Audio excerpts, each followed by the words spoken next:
মুঘলসরাই পর্যন্ত। তখন মুঘলসরাই ছিল ইস্টার্ন রেলের, ঠিক আছে। তারপরে তার মানে এটা তখন মেন লাইন ছিল, কলকাতা দিল্লি মেন লাইন ছিল। মানে কলকাতা থেকে মেন লাইনটা তখন ভায়া সাইথিয়া নলহাটি হয়ে কিউল হয়ে ওইভাবে ঢুকতো, ওইভাবে গেছে। এবারে এটা জাস্ট একটা দিল্লি বারাণসী এক্সপ্রেস যেটা ওটাই অ্যাকচুয়ালি রুট দিয়েছে।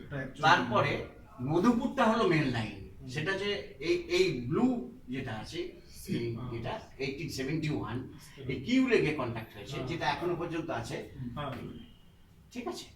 তারপর 1863 থেকে 94 এর মধ্যে আমাদের সীতারামপুর থেকে যে গ্র্যান্ড কর যেটা গুজরাট গয়া দিয়ে যেটা মুঘলসরাই গেছে, এই লাইনটা আমাদের এখন বলে গ্র্যান্ড কর। এই লাইনটা হচ্ছে 1906, উনি ওদিক থেকে দিল্লি থেকে এসছে 1866 থেকে 1900 পর্যন্ত দিল্লি থেকে এদিকে এসছে আর এদিকে থেকে। এবং এই কানেক্টিং ইন্ডিয়া এটা থেকে লর্ড ডালহৌসি চিন্তা ভাবনা ছিল, এবং প্রিন্স দ্বারকানাথ টেগোরের একটা কোরিয়া রানীগঞ্জে যে মানে মাইন্স ছিল, অ্যাকচুয়ালি ট্রান্সপোর্টেশন অফ কোল এর জন্য একটা রেল পরিবহন ব্যবস্থার সূত্রপাত হচ্ছে দ্বারকানাথ টেগোরের। তারপরে ওনার যে ইউনিয়ন ব্যাংকের পতনের পর এটা আমাদের ওনার স্বপ্নটা বাস্তবায়িত হয়নি, এবং যে কারণে কয়েকদিন আগে আমরা গত বছর ওয়ার্ল্ড হেরিটেজ ডে হচ্ছে গিয়ে আমাদের 16 এপ্রিল, আমরা ওই দিন একটা ডকুমেন্টারি ইন্ডিয়ান রেলের মধ্যে প্রথম একটা ডকুমেন্টারি করেছিলাম 24 মিনিটে, যেটা কলকাতা দূরদর্শন দেখিয়েছিল। তারপর এই ডকুমেন্টারির পরে আমরা করেছিলাম ইন্ডিয়ান রেলের মধ্যে ফার্স্ট ইন্ডিয়ান রেলের থিম সং, যেটা এবারে 26শে জানুয়ারি এবার প্যারেড গ্রাউন্ডে ওই ভারতীয় রেল হাই সুরজ এসে, যেটা আমার লেখা, রাঘব চট্টোপাধ্যায়ের গাওয়া। তো এই রেলকে নিয়ে যেটা আমাদের প্রত্যেকেরই স্বপ্ন যে ইস্ট ইন্ডিয়া রেল, তারপর ইস্টার্ন রেল, তারপর এই মানে ইস্টার্ন রেল, ভিয়েনা রেল, আমাদের সারা ভারতবর্ষে যে বিভিন্ন রেলের যে এটা, শুধু ইস্টার্ন নিয়ে আমরা যদি ভাবি, প্রথম কনসেপ্টটা এসেছিল যে চেন্নাইতে ব্যাঙ্গালোর টু চেন্নাই, যেটা 1839-এর ইয়ে ছিল। তারপর 1853-তে বোম্বে টু থানে হলো। তার আগে আমাদের জাহাজ ডুবি হয়ে অনেকগুলো কোচ ডুবে গিয়েছিল, যে কারণে আমাদের 1854 সালে হয়ে গেছিল, একটা বছর পিছিয়ে গিয়েছিল।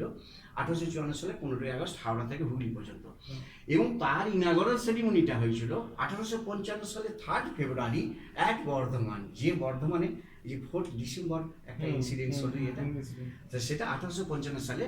এবং সেটা কেন হয়েছিল, সেই সময় লর্ড ডালহৌসি শরীর খারাপ থাকার জন্য ওটা 1 বছর পিছিয়ে গিয়েছিল, যে ঠিক আছে ওই সময়, ঠিক আছে। এটা হলো স্পেড একটা নেটওয়ার্ক ইস্ট ইন্ডিয়া রেলের।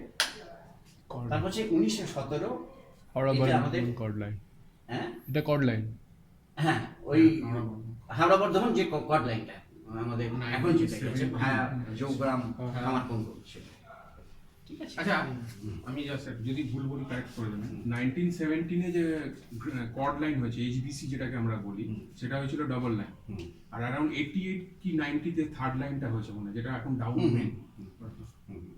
ওটা তো থার্ড লাইনটা আমাদের কেন, যে প্রথমে তো সিঙ্গেল লাইন হয় প্রত্যেকটা ইয়েতে লাইন, মানে যেটা কাটোয়া আমাদের কাটোয়া, এটাও কি সিঙ্গেল লাইন হয়েছিল না ডাবল লাইন?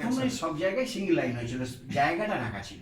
ডাবলিংটা তো পরে হয়েছে, সমস্তটা 1917-এ প্রথম সিঙ্গেল লাইন হয়।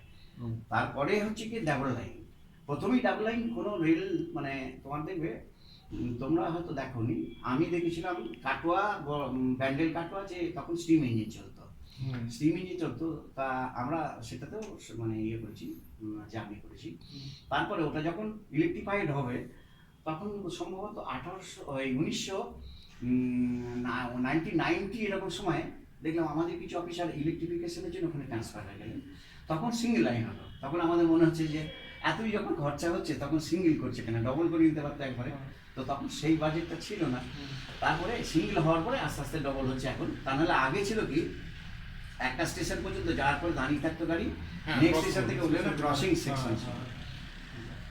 এইটার ছবিটা মনে আছে, এটা হচ্ছে ফেয়ারি কুইনের, এটা EIR 22, যেটা 1855 সালে লন্ডনে তৈরি হয়েছিল, এবং সবচেয়ে ইয়ে হচ্ছে কি গিনেস বুক অফ ওয়ার্ল্ড রেকর্ডসের যে স্বীকৃতি পেয়েছে এই EIR 22, সেটা আমাদের যে এক্স ইয়ে ছিলেন সিআরবি ছিলেন চেয়ারম্যান রেলওয়ে বোর্ড পশ্চিম ইদওয়ানি সাহেব, উনি মেকানিক্যাল ইঞ্জিনিয়ার, ওনার মেনটেনেন্স বা ওনার দূরদর্শিতার জন্য আমরা মানে উই আর প্রাউড যে ইস্ট ইন্ডিয়া রেলের আমাদের এই রেলের একটা ইঞ্জিন এখনো কাজ করছে দিল্লি টু আলওয়ার সেকশন, দিল্লি আলাদা এখন অপারেশনাল এখনো কাজ করছে।